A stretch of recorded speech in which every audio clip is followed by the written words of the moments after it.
السلام عليكم ورحمة الله وبركاته.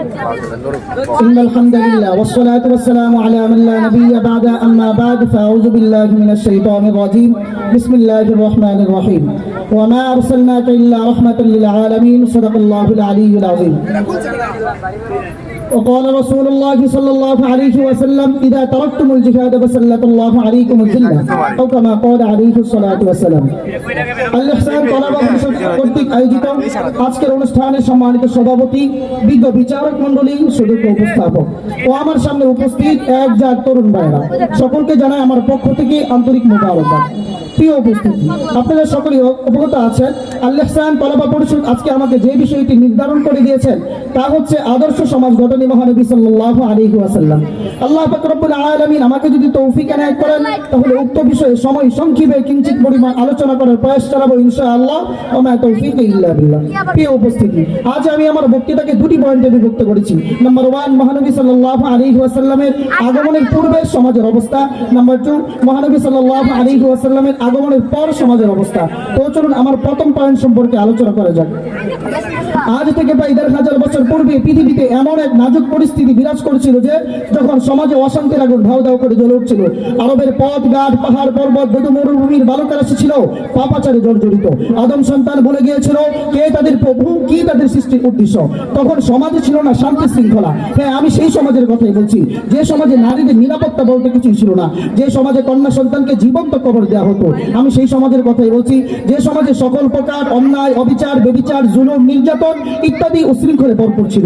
প্রিয় উপস্থিতি, তখন পৃথিবীবাসী চাতক পাখির নিয়ে আকাশ পানে তাকিয়েছিল যেন কেউ একজন এ ধরায় আসুক যিনি এই অশান্তির চূড়ান্ত পতন ঘটিয়ে অফুরন্ত আলোর ছোঁয়ায় পৃথিবীকে উদ্ভাসিত করবেন। ঠিক এমন সময় জাহিলিয়াতের বুক ছেড়ে আলোর দীপ্ত মশাল ও শান্তির সওগাত নিয়ে এ ধরার বুকে আগমন করেন মানবতার মুক্তির দূত আমাদের প্রিয় নবী হযরত মুহাম্মদ আরবি সাল্লাল্লাহু আলাইহি ওয়াসাল্লাম, যার সম্পর্কে আল্লাহ তাআলা কুরআনুল কারীমে বলে দিয়েছেন ওয়া মা আরসালনাকা ইল্লা রাহমাতাল লিল আলামিন, আমি আপনাকে সমস্ত বিশ্ববাসীর জন্য রহমত স্বরূপ প্রেরণ করেছি। প্রিয় উপস্থিতি, এই পর্যন্ত ছিল আমার প্রথম পয়েন্টের আলোচনা। তো চলুন আমার দ্বিতীয় পয়েন্ট সম্পর্কে আলোচনা করা যাক।